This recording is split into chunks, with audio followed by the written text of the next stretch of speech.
The chairman yields back. The gentleman from Texas, Mr. Green, who is the ranking member of Oversight and Investigations, is now recognized for 5 minutes. Thank you, Mr. Chairman. And again, I thank the witnesses for appearing. Let me start with a basic premise. And this premise is that consumers need all of the help they can get from whatever agencies are available to them, including the Consumer Financial Protection Bureau, which is currently under assault. Currently, an effort is afoot to remove some 1,500 of the personnel from the CFPB. This would be tantamount to moving about 90% of the staff.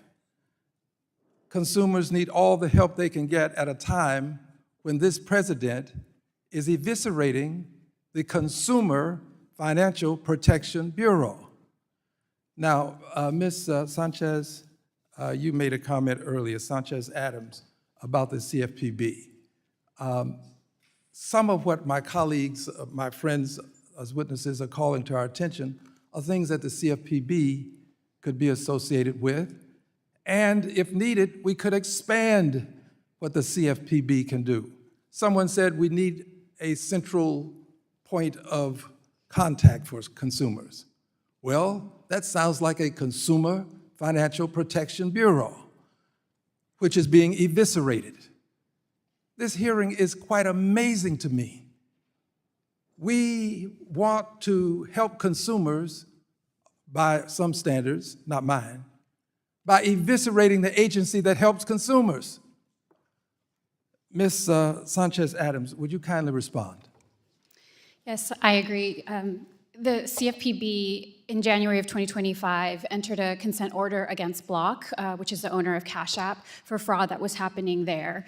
They weren't investigating properly unauthorized use claims under EFTA, so that was one of the violations, as well as a lot of other promises about a system that was safe and was supposed to protect them. Now, under that order, they're supposed to receive consumers and victims who were impacted by unauthorized use that should have already gotten their money back are supposed to get $120 million in redress. However, they haven't received a penny yet. I think part of that is there's a reduced workforce that is not able to do the work that it's supposed to be doing for that reason. So I agree with you that we need to restore the strength of the CFPB. Yes, and you mentioned Zelle. Explain.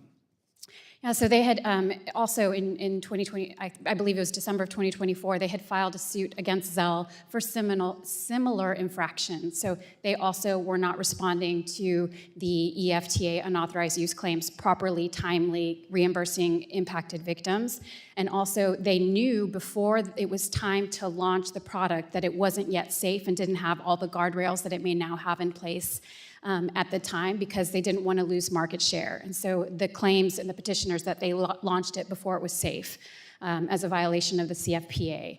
Unfortunately, as I mentioned in my testimony, that with the change of leadership at the Bureau, that suit was dismissed, though it was picked up by the New York Attorney General's office. And are you familiar with the Townstone financial case? Yes. Okay, this is invidious discrimination against Black people. Settlement was at hand. Tell us what happened, please.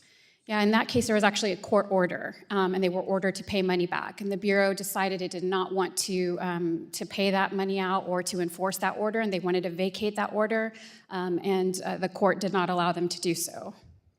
What signal are we sending to consumers when we complain about the atrocities that they have to suffer, and we eliminate the agency that's there to help them? What's the signal that we're sending, please? That we don't care about them.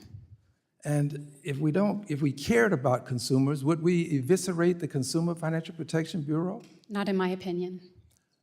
What could we do to strengthen it, in your opinion? We do need to restore the funding so that it's able to function the way that Congress designed it to function under the Dodd-Frank Act. And we also should not eliminate the workforce that is there to do the job of protecting American consumers. This is another example of how the president creates a problem and then decides that he'll solve the problem with a solution that was already there. This is unbelievable that we would find ourselves now eviscerating the Consumer Financial Protection Bureau and saying that consumers need protection. I yield back. Gentleman yields. The gentleman from Georgia.